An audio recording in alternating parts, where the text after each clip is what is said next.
What are the kind of common challenges, and how might you overcome those? Yeah, I think that the business case for investment is always a common challenge. And here I recommend really partnering closely with your finance team, who's ever leading that. And it just like anything in a business, you have to be able to show a successful business case.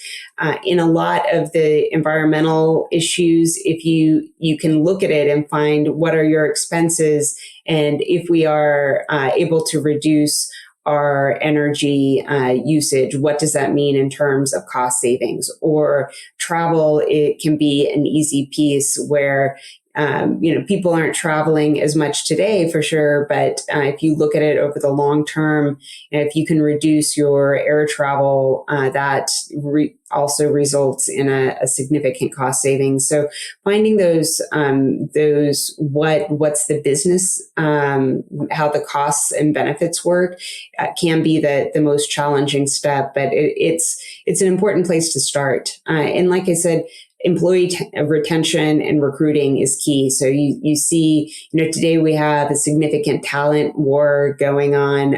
It's affecting everybody. So looking at it is, how much do we think this is important in terms of getting and retaining talent in, and really the cost of losing talent is huge in this market. So you have to align the cost and benefits, and being able to articulate those and show them so it does make financial sense for the company. Mm-hmm. Totally.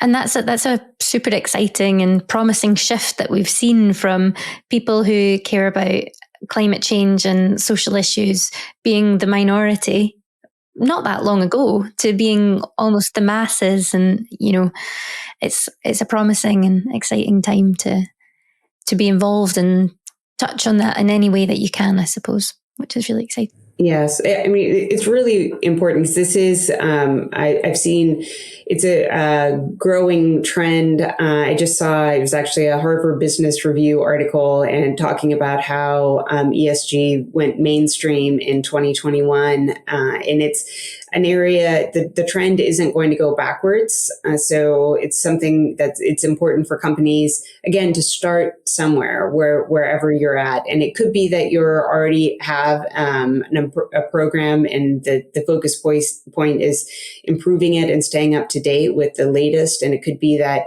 you haven't really started yet and you need to just start somewhere. But this is a long game. This isn't a flash in the pan. So, thinking about, okay, what is it? Where do we want to be 5 years from now? Where do we want to be 10 years from now?